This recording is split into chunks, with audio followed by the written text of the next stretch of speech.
you all are more than welcome to come, so definitely take a look at that. We've got a keynote speaker who is a professor from the College of Education that I'm excited about, as well as food. So definitely come out if you are able, and then I'm going to go ahead and hand it over to Amy. Thanks, Michelle.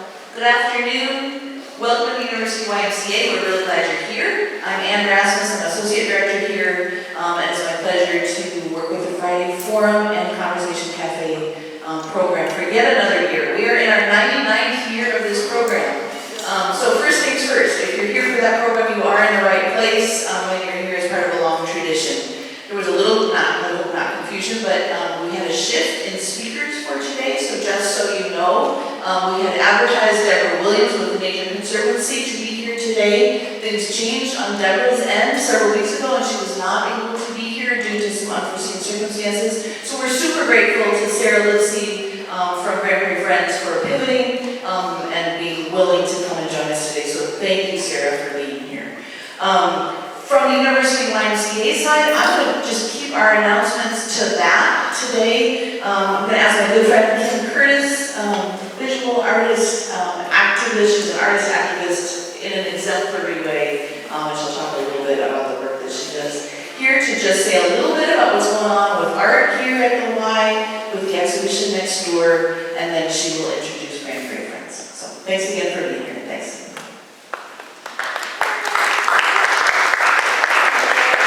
Thank you. My name is Kim Curtis. I'm a painter, and I have the show in the next room. If you came past the gallery on the way in, those paintings came out of my studio over the course of the last couple of years. I've been obsessed with the Prairie. It's just such an exciting place, and one of the most biodiverse places on the planet. More biodiverse, I understand, than the Amazon rainforest.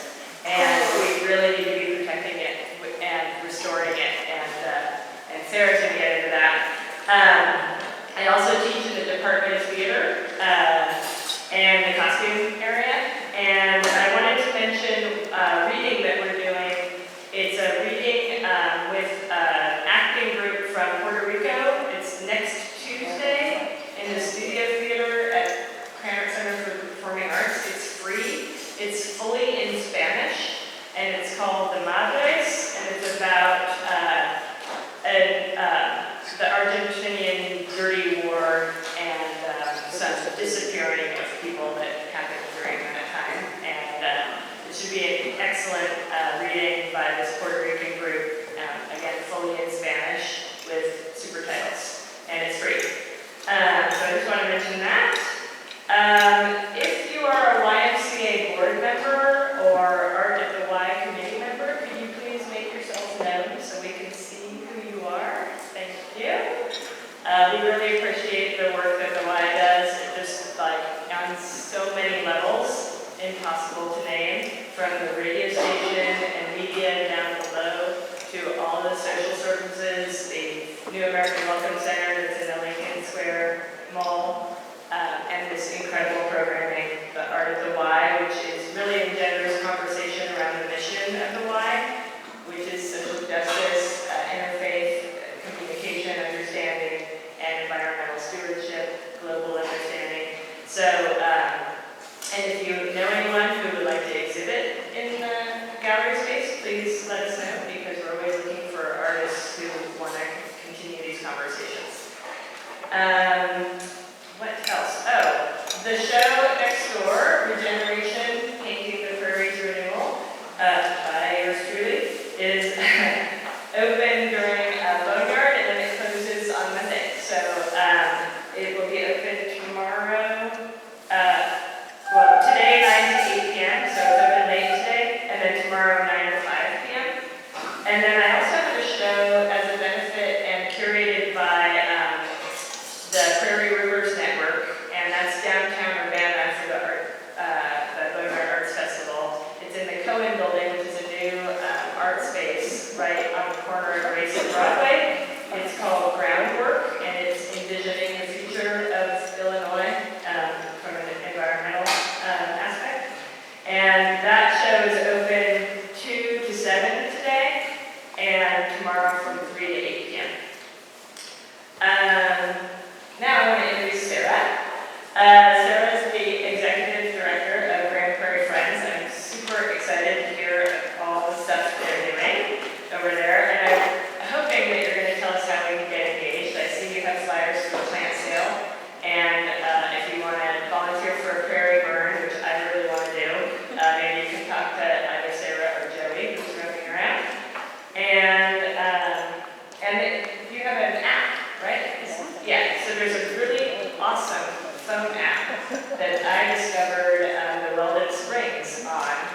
which has the best sliding hill anywhere around,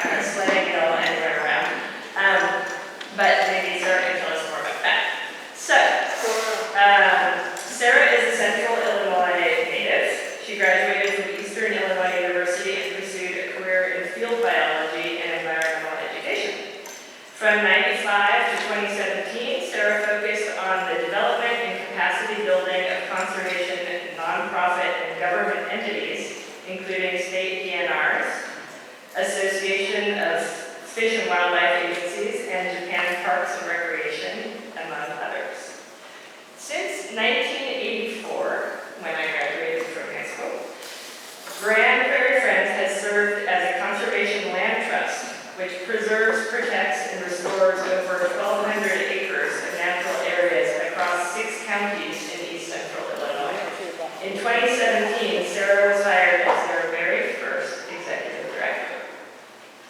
Sarah has also served as a member on a number of state and county land management boards, including Champaign County Forest Preserve, Environmental Education Association of Illinois, and the Prairie State Conservation Coalition. Please give it up for Sarah.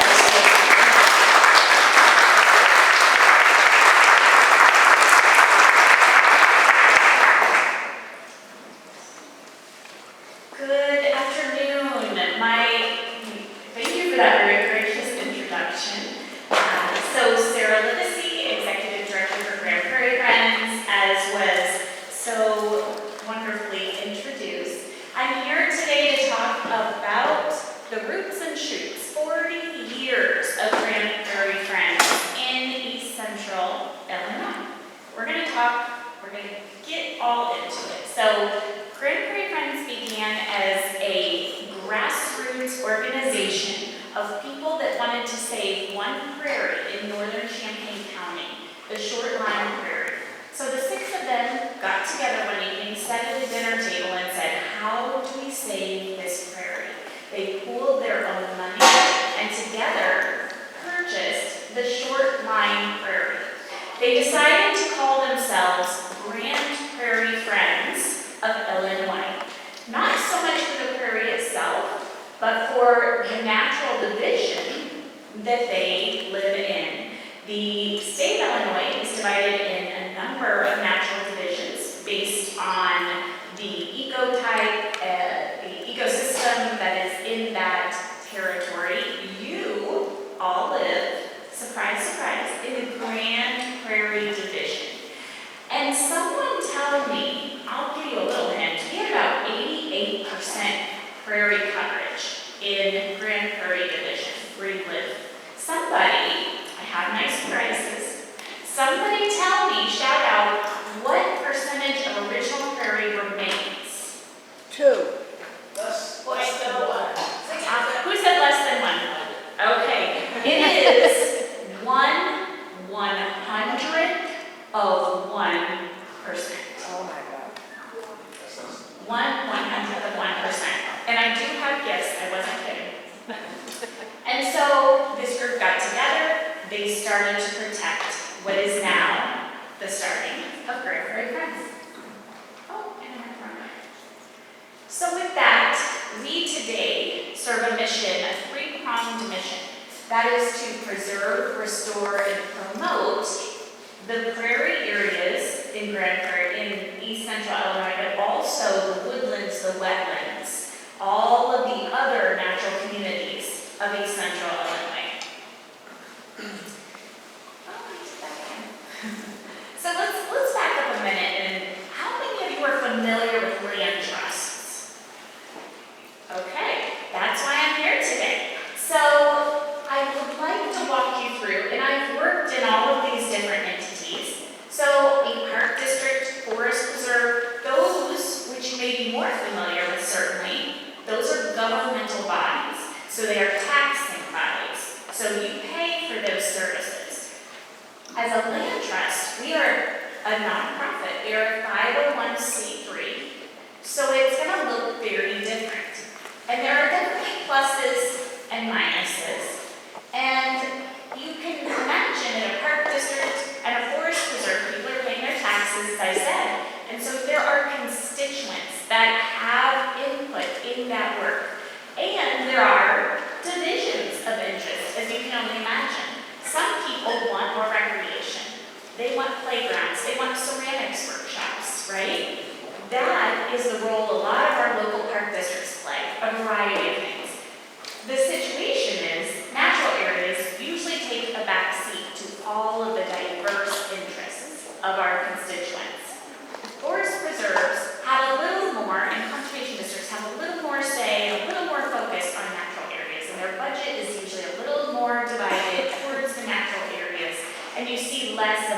other programs like ceramics and soccer and things like that. And I know many of you are probably involved with your local Champaign County Forest Preserve District and of course Champaign or Banana Park districts, and you've probably noticed those differences yourself.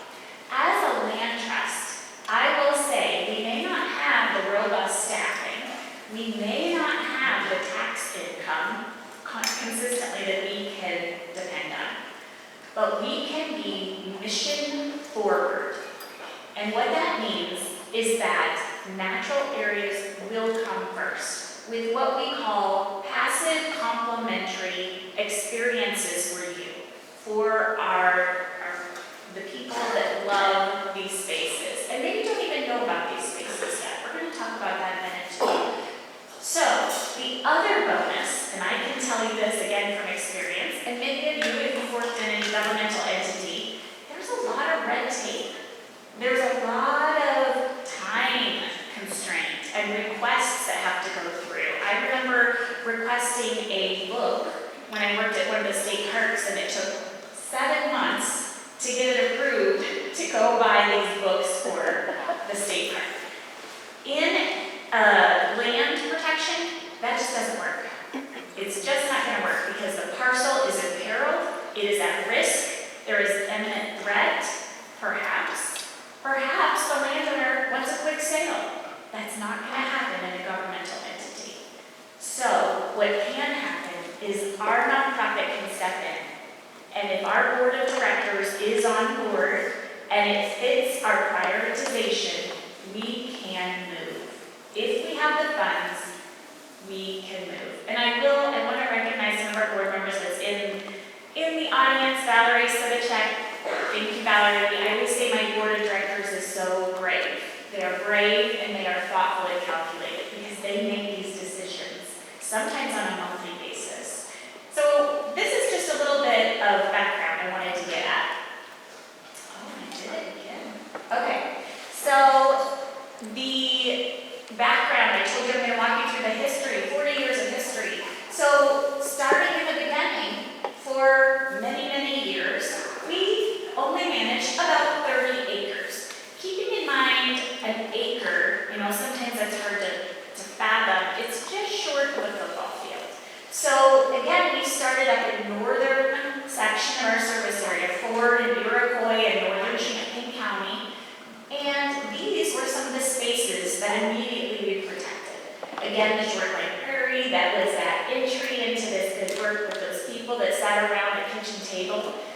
And then we progressed. So Loda Prairie, in Loda, is one of the areas, Bonnie's Prairie, and then of course Fairchild, which is over by the Danville area. Did someone notice a word that's repetitive in these titles? What's the word? Cemetery. Why would Grand Prairie Friends or any nonprofit want to acquire cemeteries? Any thoughts? I think for the same reason you like right? It's the place the plow couldn't reach. So we have a seed bed that's intact. We have threatened and endangered species that only exist in these remote islands of prairie because they have not been disturbed. So we know that was an opportunity. None of our cemeteries are currently active. So I'm sorry, you can't come live there permanently after you pass away. But they are rich in history. There are stories buried in, literally, I shouldn't have said that word, but there are stories buried in these spaces. There are family stories, there are historical stories. The Loda Cemetery Prairie is actually behind an active cemetery, currently in Loda. It was referred to as a Potter Cemetery. You'll see those terms continuously come up in history. We know there's a rich history of people that could not afford to be in the main cemetery. So those people rest with us at Loda Cemetery in the Prairie. And when we acquired that prairie, we were handed a yellow piece of paper. No one knows exactly where the people are, but the list says baby boy. The list says tall man. So we know and we want to respect the people that do still have those roots in our land. So what makes it so special? Each property that we take has to have a very special conservation value, and they all do. They all have a beautiful story. Short line, as you know, we've already talked about. It was people that wanted to band together to save this space. Fairchild is one of the only spots in East Central Illinois that is documented to have the silvery salamander. I've got to tell you this really quick story. It is one of the only female-only populations of salamander. You were saying, how does that work? It's actually very interesting that the smallmouth salamander will come and stimulate their eggs with sperm, but there is no DNA exchange. How cool is that? So these very special species that are only protected in our lands, the longhorned pickerel bee, that is feeding on pickerel weed, only found in Bonnie's Prairie when it was originally surveyed. Eastern Prairie French orchid. Those are orchids that have such a small population in Illinois.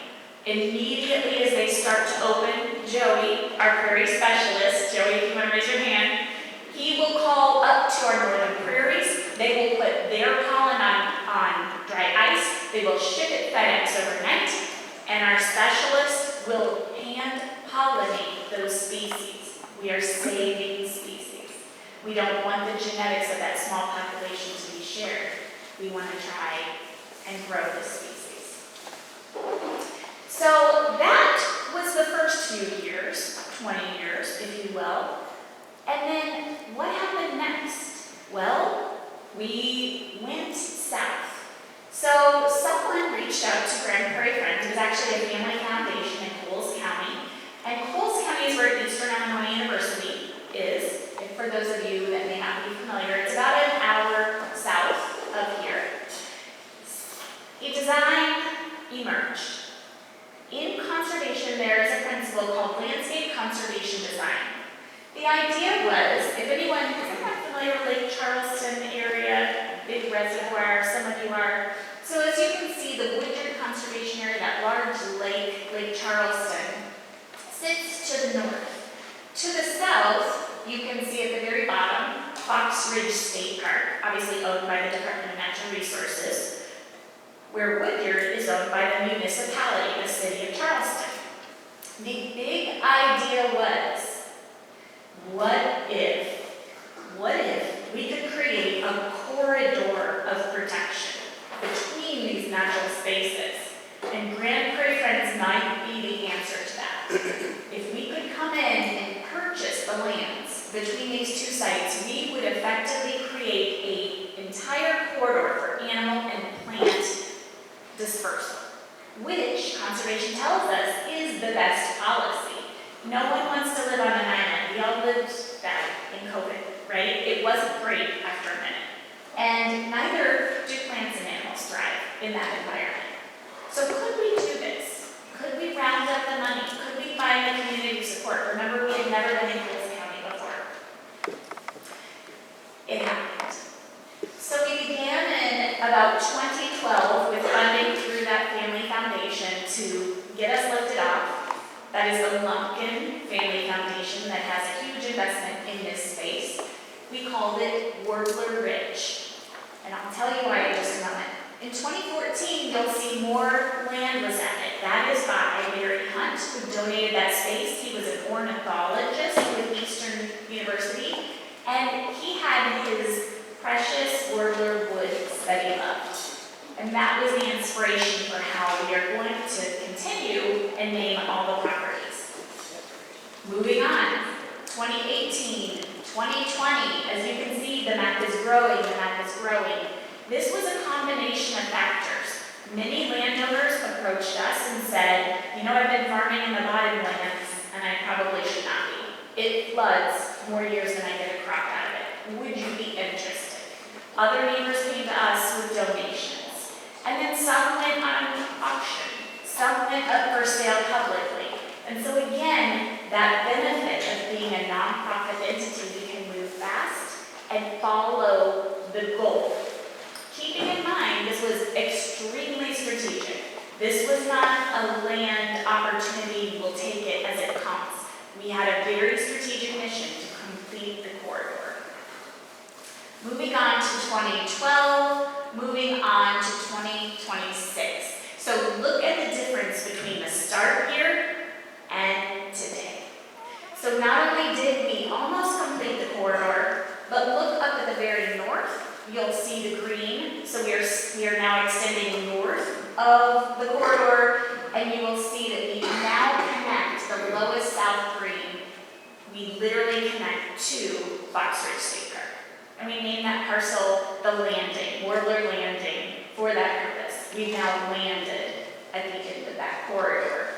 You will see there are spaces in between, but it is all a natural area. It is private land, but it is natural area. So it is maintained as woodlands and grasslands. And the deer don't know, the bobcats don't know as they cross over the private land versus our land.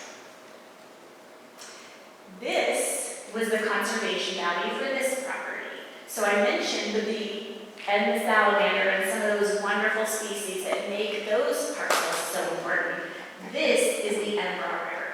The Emperor River, I always tease, they say it starts under South Farms over here, is the headwaters. And there is some truth to that. But here in Champaign-Urbana really is the headwaters of the Emperor River. And as it flows continuously through south, through Illinois.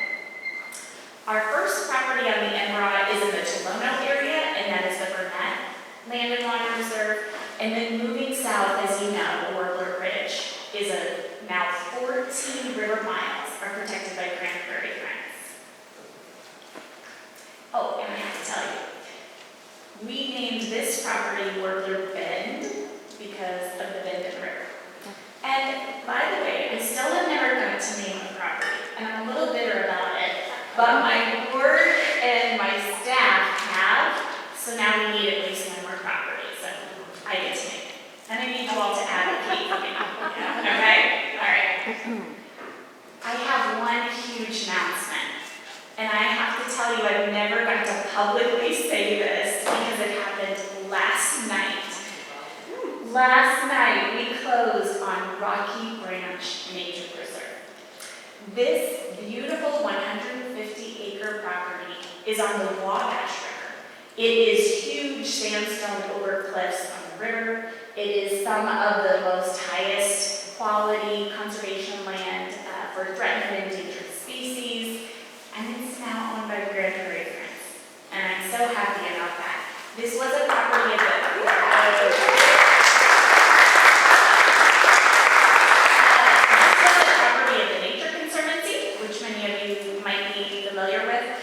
they are moving towards, again, more of a corridor expansion of conservation. So think of the Daywin or Nachusa grasslands, if you've heard of those up north. And so they reached out to Grand Prairie Friends once we became accredited as a national land trust. I'll talk about that in a minute. And they said, you are a better home for these sites. And we said, we agree. So as, again, the progression, this is one of our maps when you look at the 30 acres versus where we are today. So you may say, how do you protect this land? There are many methods we use to protect this land outside of Grand Prairie Friends. In 2025, we became only the 9th land trust in Illinois to become nationally accredited. This was a 3-year process. But it ensures our donors, our members, that we are doing best standards in land trust work with our real estate, with the finances, with their finances, with granting opportunities, with staff and human resources, with stewardship on the land. It was pretty thorough, as it should be. So we were lucky to have that opportunity. Our board agreed to move forward with that. Staff had a big role in that. And so that is one protection on the work that we do. We also have about 80% of our land enrolled in the Illinois Nature Preserves Commission. That is an arm of the Department of Natural Resources. We ask them to come babysit us. So we asked them to put a permanent conservation easement on some of our properties, like I said, about 80% of our properties. And in that way, they monitor once a year, they make sure that we are doing the stewardship appropriately, that we are taking care of this land, that we are observing the rights that were bestowed to us. So is hunting allowed, are trails allowed? We have to maintain those rules. Even though it's our land, we want that oversight for all of you, for the people that support us. So remember, it was preserve, so obtaining land. Restore was the second piece of our mission. And so conservation is not getting a piece of land and putting a fence around it. That's not how it works. So in the world we live in today, there are so many threats, invasive threats, trespass, all of those things. We have to consistently monitor that 1,600 acres of land. We do that with 4 land staff and 3 admin staff. So across 130 miles, north to south, and earlier she said 6 counties, and now we're at 8. So we are growing almost daily. No, I don't say daily. I don't want to do what I did last night. Not for a minute. And so we restore wetlands, we restore prairie, we make sure that we're doing good by the land.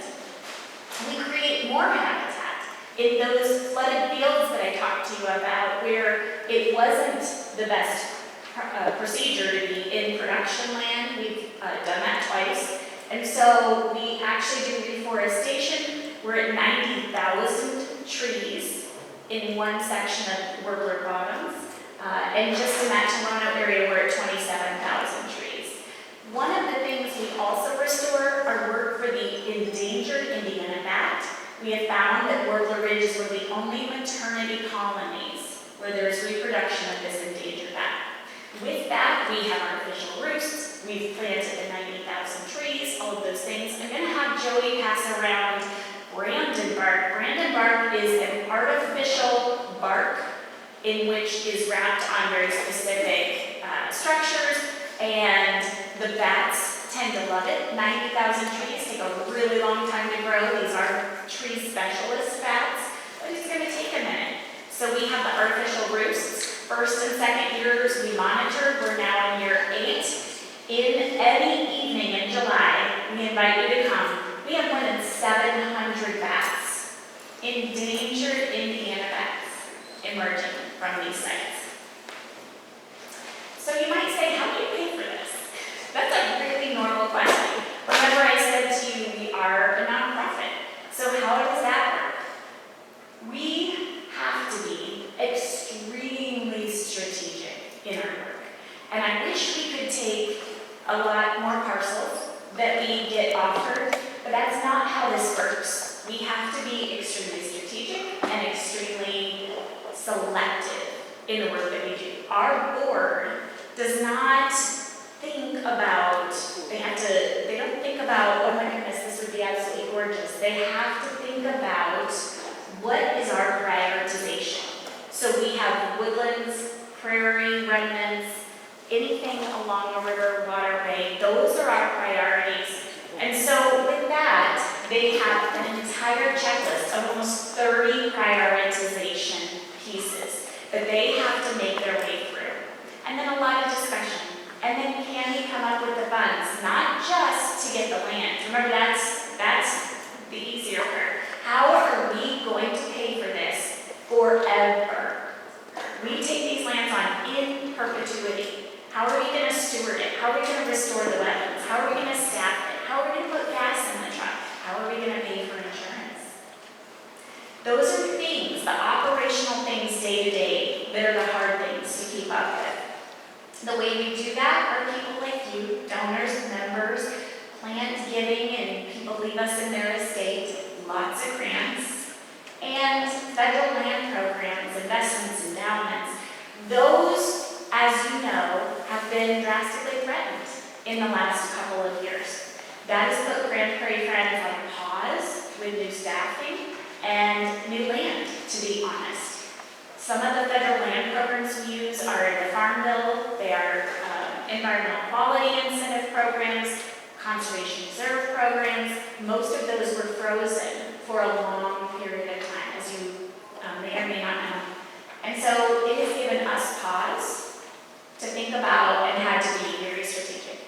I will say that we manage 8 mitigation projects.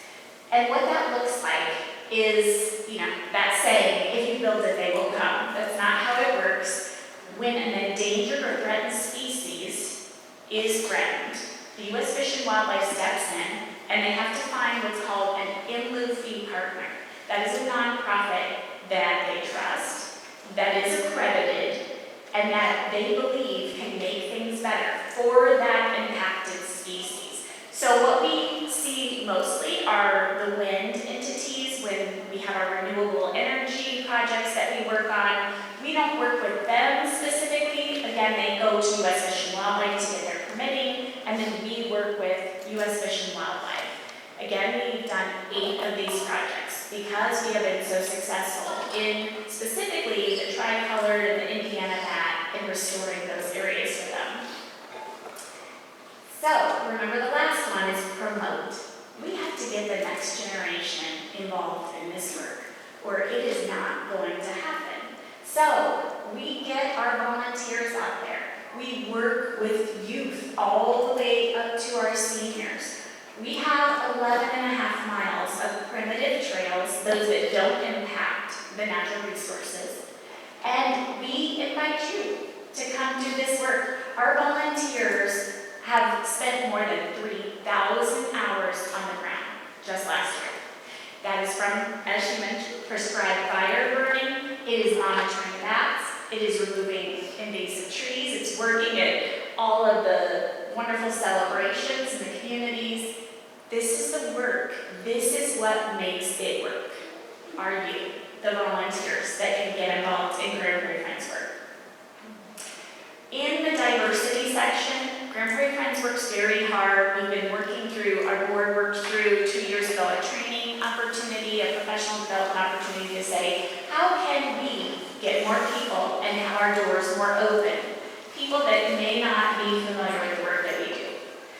We have a community justice area, an imperiled community justice area, that is the Charleston Mattoon area. So we're very specific in allowing open research, open borders, and no-cost experiences in those areas. We have our senior bus tours where a volunteer will get on the bus.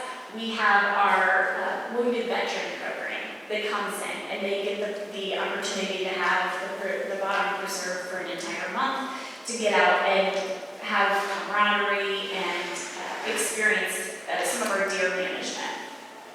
Our Trails initiative is such that when our staff went to a training, and we found that for people of color, people that are not, that just don't feel welcome in some of these spaces for a number of either historical or personal reasons, that Trails, where a piece of infrastructure or the parking lot can always be seen at any time in their first experiences in the outdoors, is the best way to go about it. So we created Aspen Trail to make sure that there is that piece of more safe walking environments. We want to invite you to celebrate Trails Day. Warbler Ridge, as you know, is a big space. And we have 3 trailheads where we want you to come. We're going to have leaders there. We're going to have education there. And we invite you to come. It is, are those days? Yes, the dates on there. Good. So you can also find all of this information on our website. This is the website with all of our upcoming events. We have a Stewardship Saturday as well. First Saturday of every month, 9 to 11 in the morning. And we walk you through what that looks like to steward the earth. Our native plant sale, getting native plants out to the community. We want you to be a part of that too. This is an online program that begins May 2nd this year. You buy all the wonderful plants, you drive through, we drop them in your truck the week of the 15th of May. We have flyers regarding that as well. So with that, I would really like to answer any questions. I have about 10 minutes for having me here today. I hope you learned a little bit more about land trusts and nonprofit work in conservation. And maybe you just learned that we're in your backyard. We are your local land trust. So with that, any questions?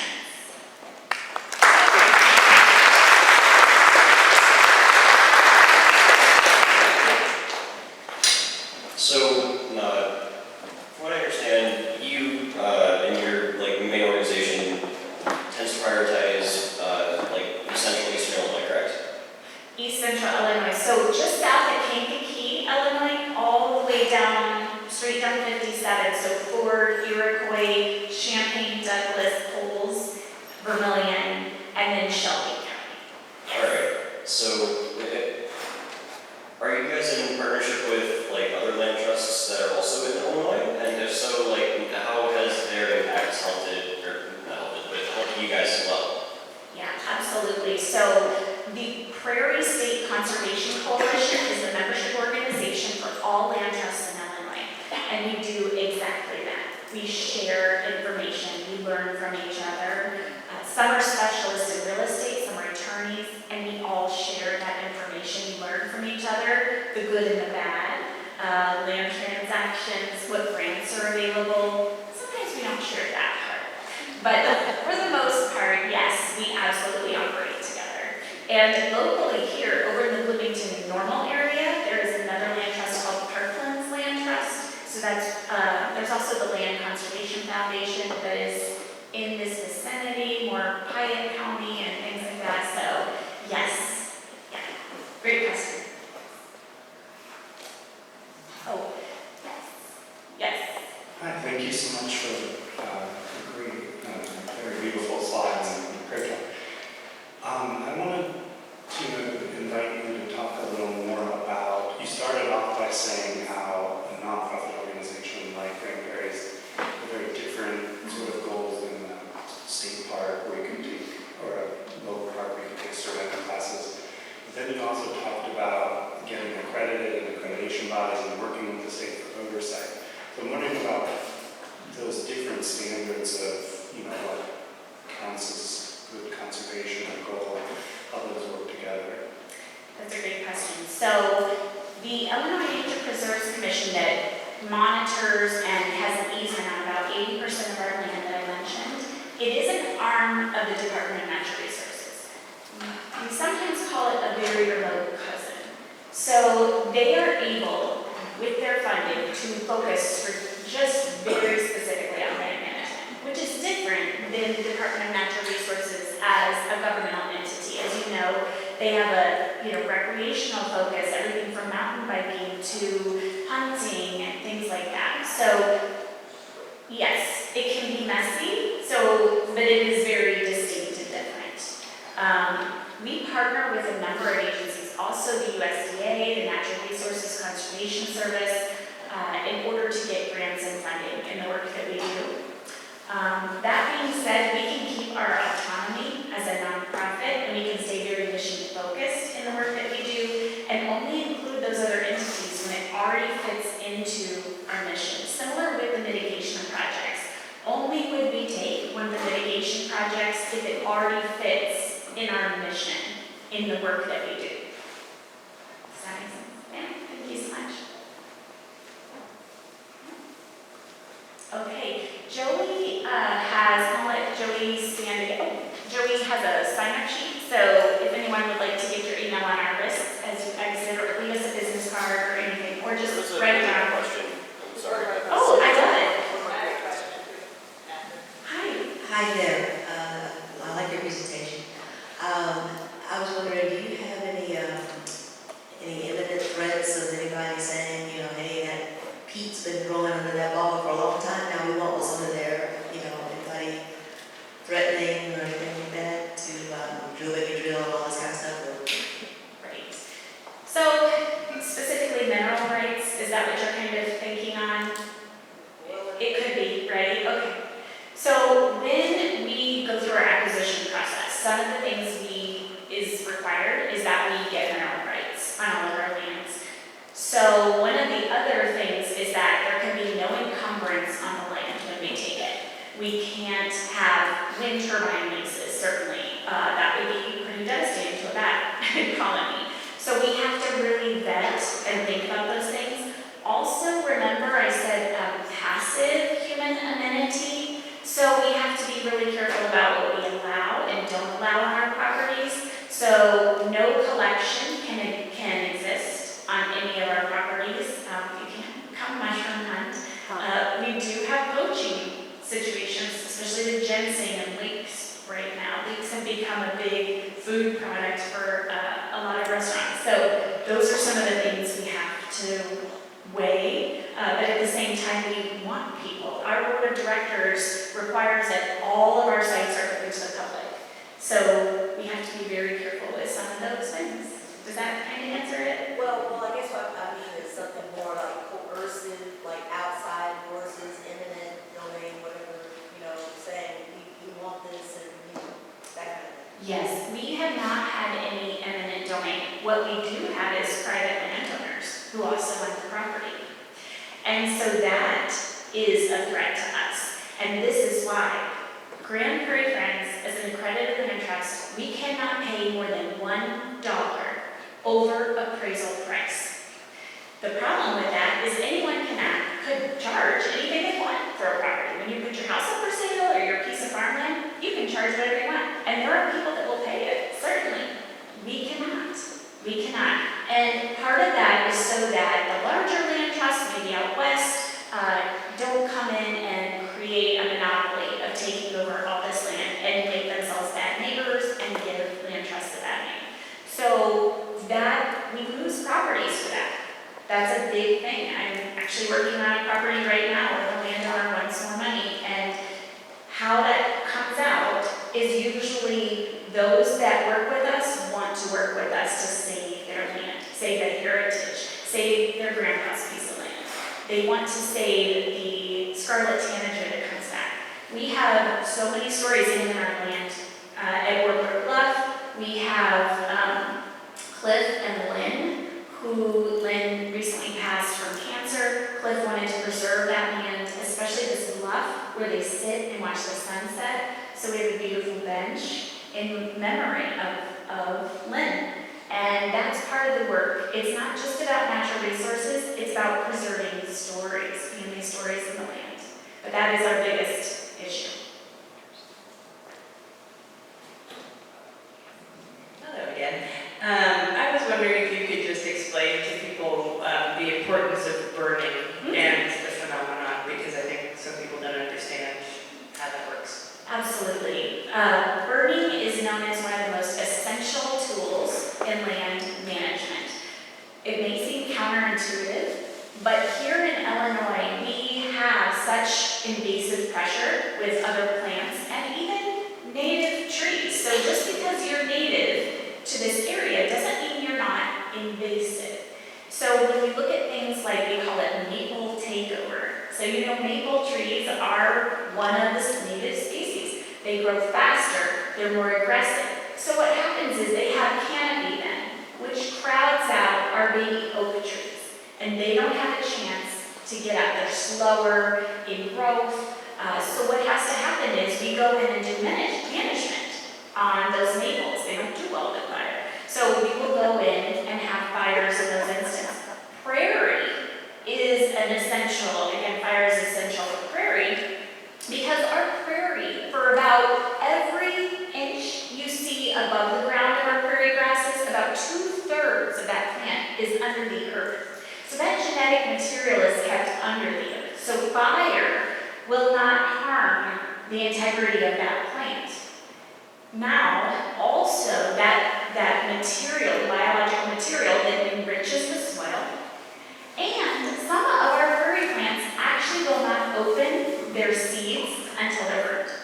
And that is just an evolutionary principle, because fire was a natural occurrence, especially here in the Midwest. So, yes, fire is actually essential.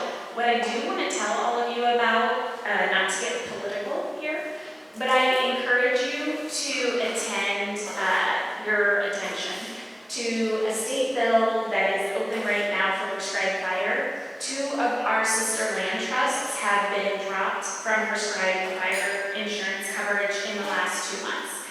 Our renewal is due in a couple months as well. Prescribed fire insurance is absolutely essential, and we are fighting that work to make sure that we can stay legal and safe in prescribed fire. Because of the excessive wildfires out west, that has really threatened the work we're doing here. It is skyrocketing insurance claims and things like that. The other problem with current legislation around prescribed fire is that there is a clause where not only the nature conservative, not the nature conservative ourselves, but also our staff are liable for anything, even a small infraction that would take place. And they call, what we're asking for is gross negligence, which actually just says this was an intentional thing. All of our burns at Prairie Friends must be conducted by certified burn bosses, and that's certified by the Department of Natural Resources, and then a host of volunteers. But keep up on that if you do some homework on the prescribed fire legislation. On the issue of fires, indigenous tribes Yes. conducted burns. I don't know how extensive it was in this area. Another thing is rails. The trails was mentioned just on the slide. The margins of the trails aren't that wide generally, and you can get a lot of invasive species from the railroad. But I understand that was what the initial impulse was. But also there's a connector, and I think Prairie Prince was at least peripheral on that. I haven't made the trip, so I don't know how wide some of the margins are, how much prairie is you can view while you're riding by. But thank you for your talk.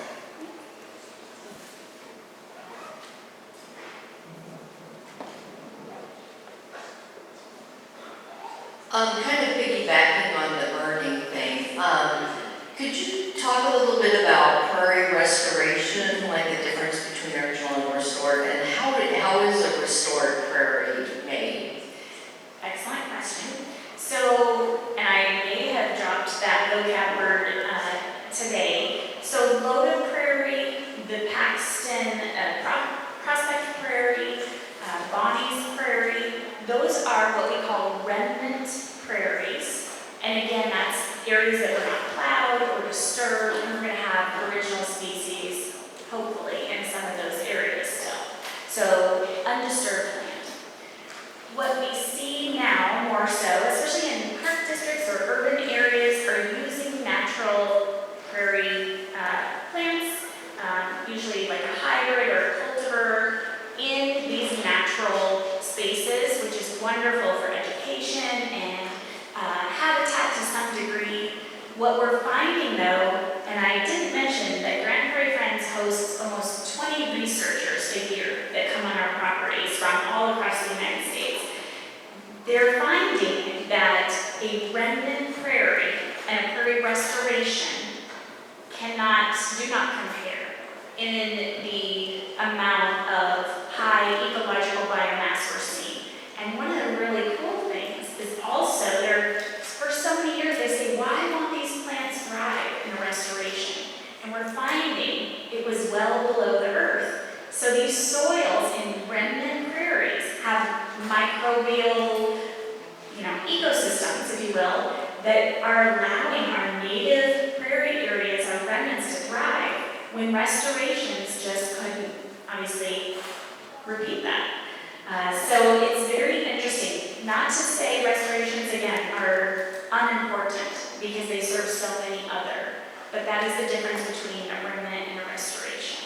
We also have a word we use called a recreation. So we're recreating some kind of aspect. Again, those are usually, if you go to your library and there's a native planting or something like that. The recreations are usually more examples or they're for historical interpretation or something like that. Hi, thank you so much. I'm curious if you could share really basic learning resources. I feel like I didn't understand a lot of words, but I want to learn more. Or even just, explain to folks why conservation is important in the first place. What would you recommend for learning? And that's one of the hardest to make tangible, I think, is why. Why? So when you think about the Eastern Prairie French Orchid at Loda, why? Why does it really matter? And I think that it's because we have a misunderstanding of the what, right? Of what that looks like. So when we think about the Eastern Prairie French Orchid, it is visited at night only by a specific hawk moth, right? That can pollinate that.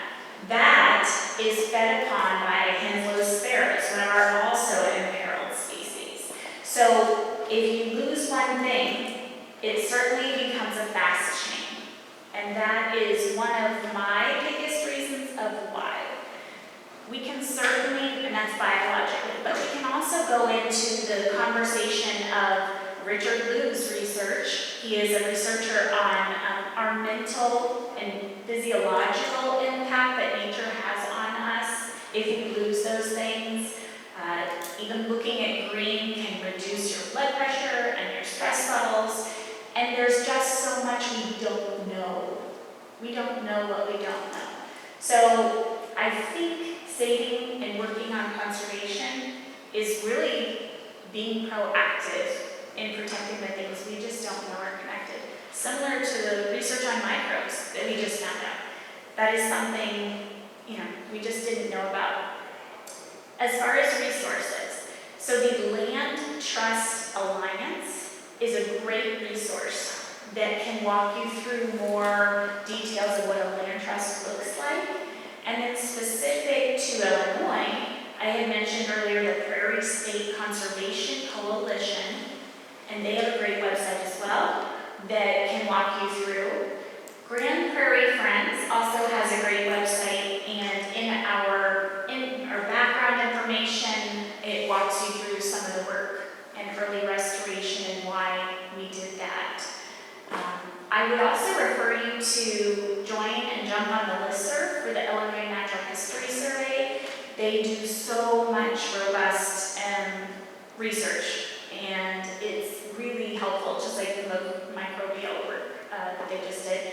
Out at Loda Prairie right now, we're looking at the invasive earthworm. We have a study that was just approved yesterday, and how is that affecting some of the soils in the prairies? And so, there's lots for us to learn. Awesome. Well, we are right at 1 o'clock, so thank you again, Sarah. We really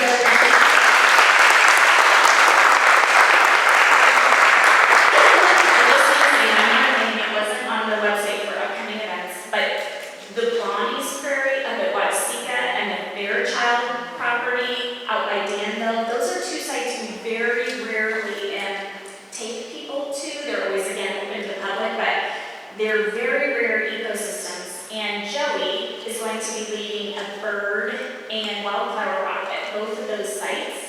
One is next Saturday. He'll be at Fairchild over by Danville, and then, he'll be at Bonnie's, and then on the 25th he'll be at Fairchild. And those are on our Facebook page as well. We also have a really cool What in the Wild